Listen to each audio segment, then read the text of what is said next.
Hello guys, magandang hapon sa inyong lahat. Ito si Mike Padua at nakito tayo sa pinaka-latest special coverage ng bagyong si Tino with International in Calmegi. Ginawa na po siyang Category 1 Typhoon with winds of 130 kph sa JTWC at 120 kph sa Pag-asa.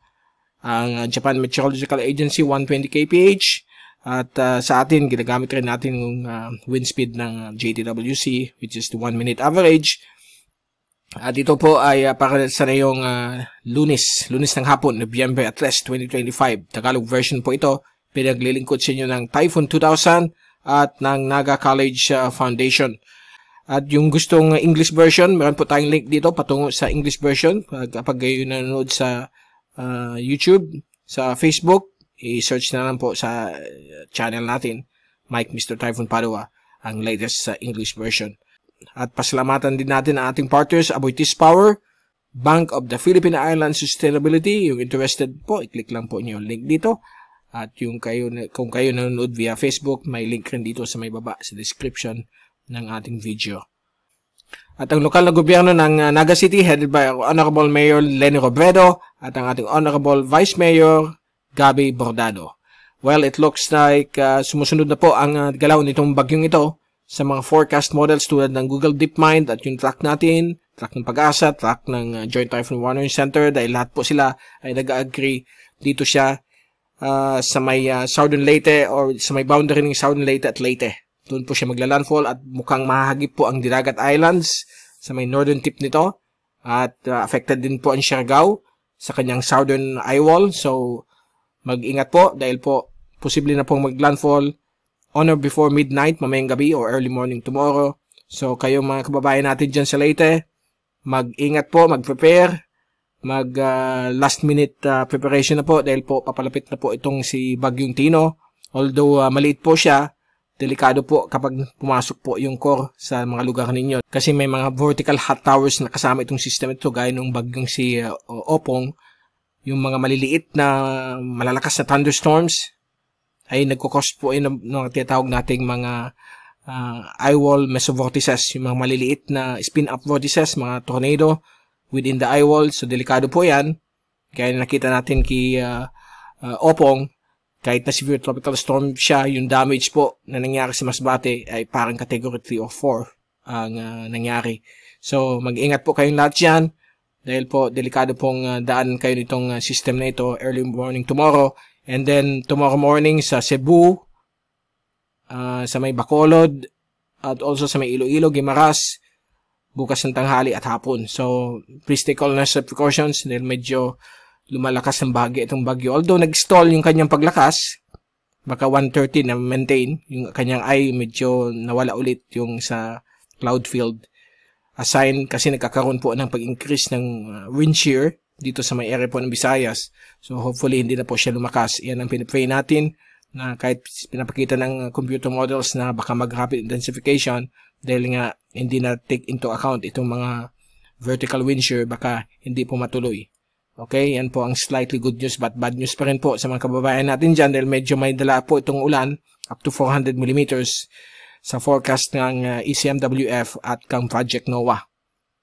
Okay? So, ito po yung fast animation mula sa cyclonicwx.com, Himawari 8. At nakita po ninyo, ayan po yung kanyang nagpo-form na eye wall. Nandyan yung eye sa loob, microwave eye, kitang-kita yung eye niya. And then, itong mga parang frost, okay, yung parang frost ng kape. Yan po yung mga tinatawag nating vertical hot towers. Yan ang delikado po kasi sa ilalim niyan, may mga maliliit o spin-up vortices, parang maliliit na tornado. Pwedeng i-doble yung lakas ng hangin. Okay, so mag-ingat po kayong lahat dito sa may Leyte, Southern Samar, hanggang dito sa may Northern Caraga. Dahil po medyo may kalakasan ng bagyo itong system na ito. Ito yung another zoom-in satellite loop. Ayan, kitang-kita po niyo yung mga hot towers, vertical hot towers yan po. Yan, ang sign po yan na talagang lumalakas po ang kanyang eye wall.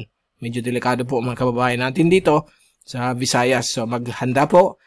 Hindi po tayo nagpapanik kasi it's less than 24 hours to go. Mukhang more than 90% na po ang strike probability dito sa may Leyte.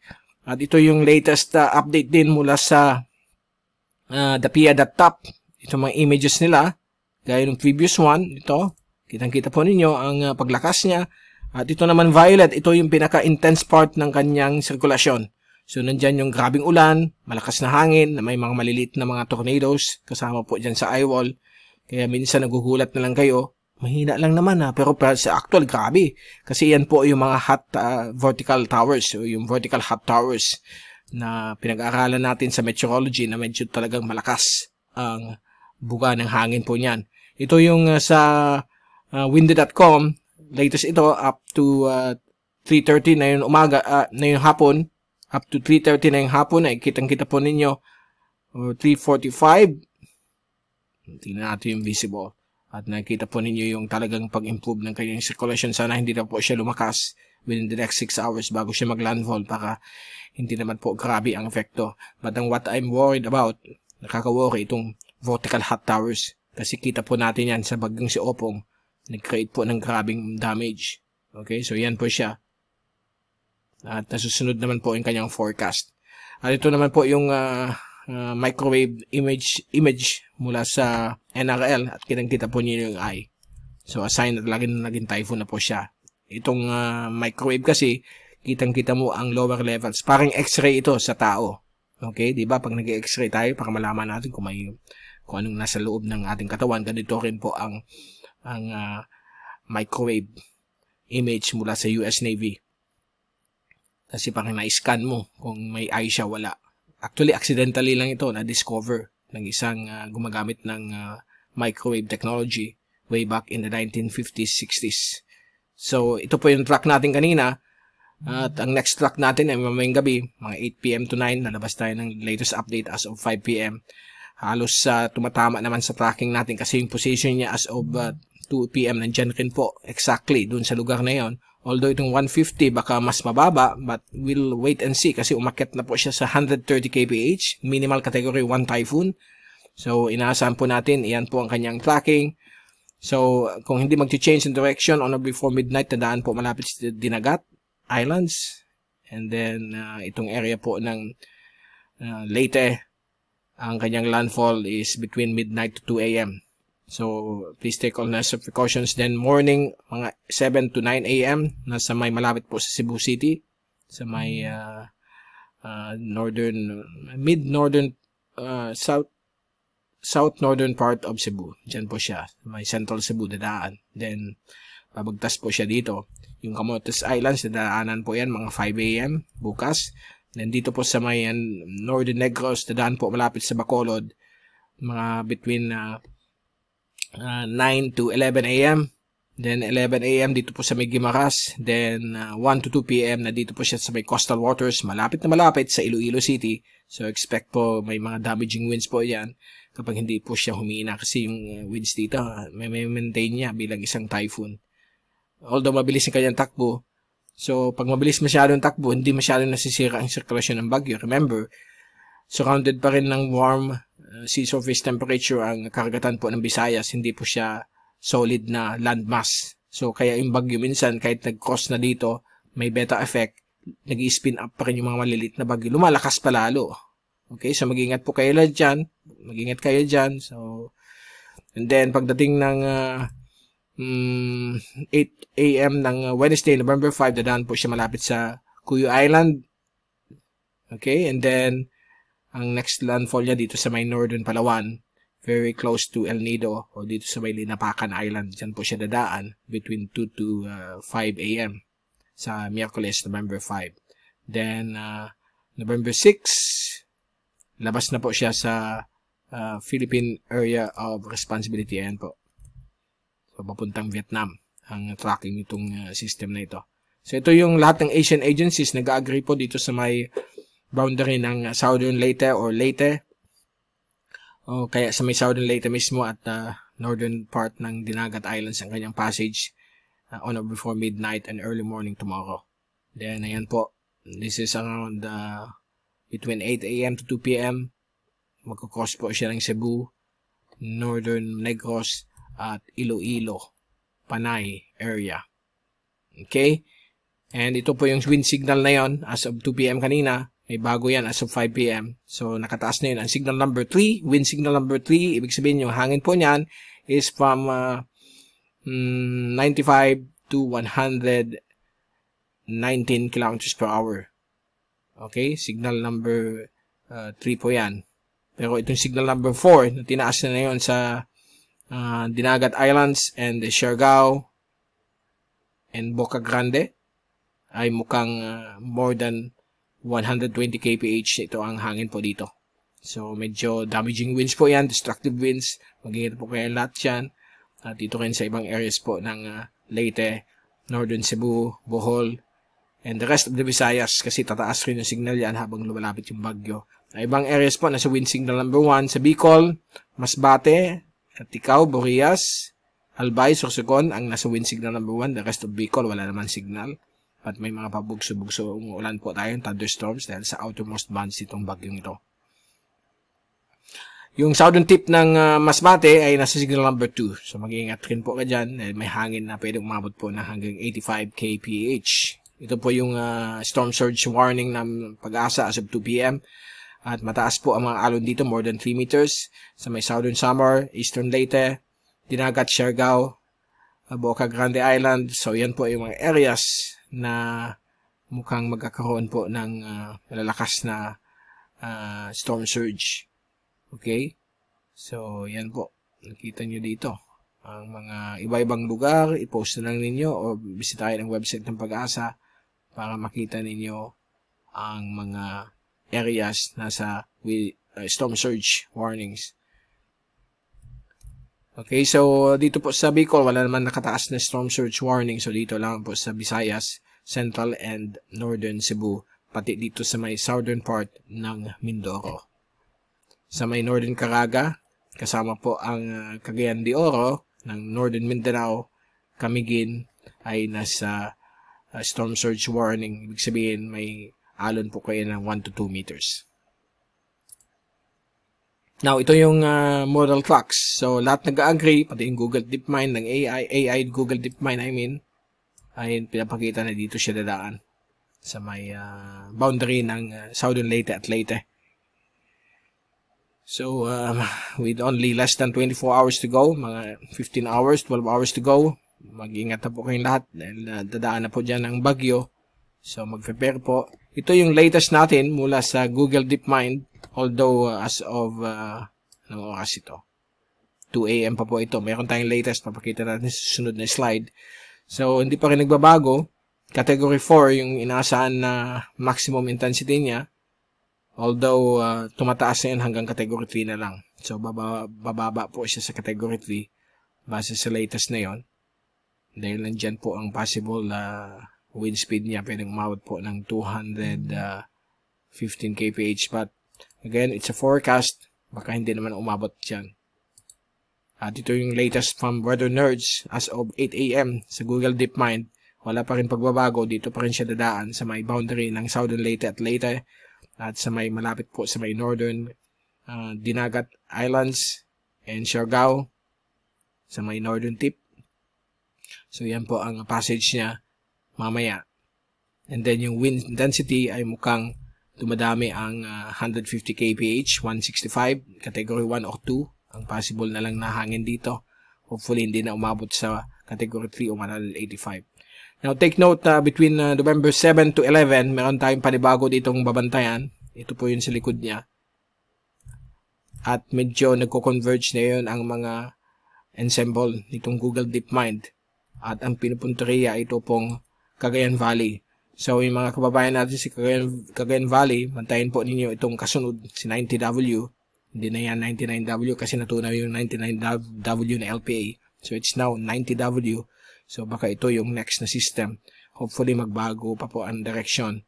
At sana hindi na po tumama dito sa Northern Luzon. So, yan po, pinapakita na yun. May iba nga dumadaan sa Bicol, but hindi naman po yan considered.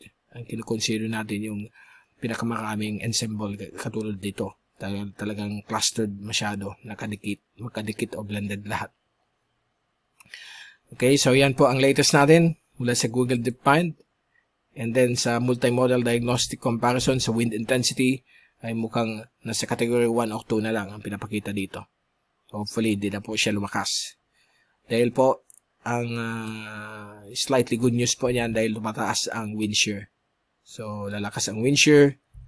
So, mag-lessen ng intensification sa bagyo yan. Hopefully, mangyari po yan. But again, on the lookout tayo until the landfall. Sana hindi na po siya mag-rapid intensification ngayong gabi. Even yung sa MIT, ni Dr. Emmanuel, yung wind velocity ng chips ensemble ay bumaba. Nandito na siya sa may category 1 or 2. Isa na lang po dito ang nasa category 4. So, yan po ang slightly good news sa wind intensity nitong bagyong ito. Okay, tandaan po natin ang wind forecast ay yan ang pinakamahirap i-forecast until now. Hindi na forecast. Even yung Google DeepMind may erroneous pa rin pagdating sa mga wind forecast. But na perfect niya si Melissa. Kaya ginagamit din natin ito para sure ball na makahanda po tayong lahat. Ito po yung area ng winds niya. Approximately 100 kilometers lang po ang damaging winds niya from the center or from the eye. So, medyo maliit lang talaga siya. Yan, no? So, mga afektuhan lang talaga. Southern Samar, buong Leyte, buong Cebu, Northern Bohol, Northern Negros, and Central Negros, and Panay. So, yan lang po. Nandito sa may northwest and northern quadrant ng sirkulasyon niya, yung malakas na hangin na 120 kph. So, kung titingnan natin yung latest forecast mula sa European model, yan po yung mga areas na kulay purple, yan po yung hangin na more than 120 km per hour na bugso. Okay? May mga stations po dito sa may Cebu, umabot ng 75 to 85 kph na forecast winds. Yan po ang European model forecast. Pinaka-aggressive sa winds niya. Ang American model ay medyo 100 km per hour pa rin, pero hindi po siya at up to typhoon intensity.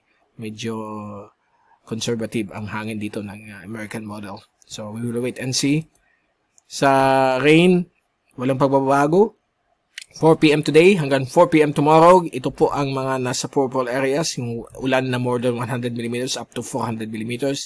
Ang inaasahan po dito sa may malaking portion po ng Leyte, Cebu, Negros at Southern Panay. Ang the rest nasa 100 mm at gayon din po sa may Bohol.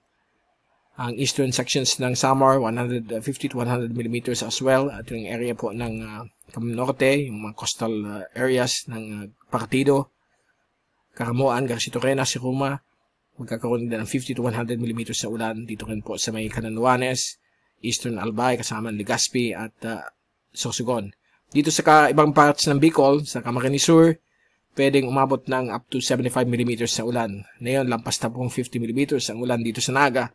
So, medyo, sabi nga, ang ating mga forecast sa ulan is only 50 to 75% accurate. So, pwedeng mas mataas, pwedeng mas mababa sa forecast. So, kanina 0 to 50, in-upgrade natin ng 0 to 75, yung pinost natin sa Facebook, at nakikita po doon na posibleng umabot pa sa 100 mm. So, depende na po sa mga thunderstorms na dumadaan po dito sa ating lugar. On and off naman, so, nasa 50 plus millimeters pa lang yung ulan dito sa atin.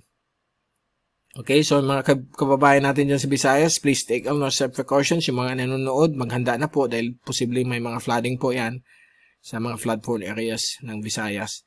Then, pagdating ng Tuesday evening hanggang Wednesday, ang malakas na ulan ay dito po sa Central at Northern Palawan. Pwedeng umabot din ng more than 100 mm. Ang iba hanggang 200 nga. Yung mga ulan dito, lampas 200 mm sa northern tip of Northern Palawan. Sa may El Nido, mag-ingat po kayong lahat dyan sa may Cuyo Island. So mukhang 100 to 200 mm ang ulan dyan sa may Cuyo at sa may El Nido. Then by Wednesday, nasa West Philippine Sea na po siya. Thursday, exit na po siya sa Philippine Air Responsibility patungong Vietnam. Good weather conditions po sa ating bansa. So yan po ang forecast natin sa ulan. At sa Project NOAA naman, ito yung forecast nila as of 2 o'clock this afternoon, 13:42 local time. Mukhang nagmamatch naman po sa European model. Ang ulan po nila dito is from 100 to 400 millimeters. Take note of that. Mga areas sa Southern Leyte, St. Bernard, maganda po dahil mga landslide prone areas po itong mga lugar na ito. At dito rin po sa may Surigao del Norte, Dinagat at Siargao mukhang more than 100 millimeters din ang ulan.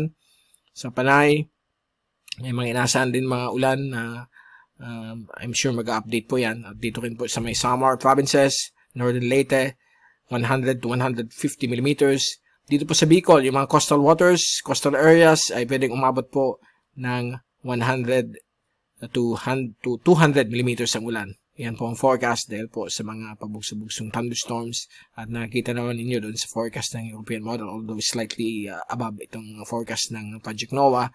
Sa Naga City, ibang parts ng Camarines Sur, Iriga, mukhang magkakaroon tayo ng ulan na up to 60 millimeters, but there are areas dito sa may area po ng Nabwa, okay, sa Rinconada, ay mukhang up to 100 millimeters ang pinapakita. Yan po. Okay?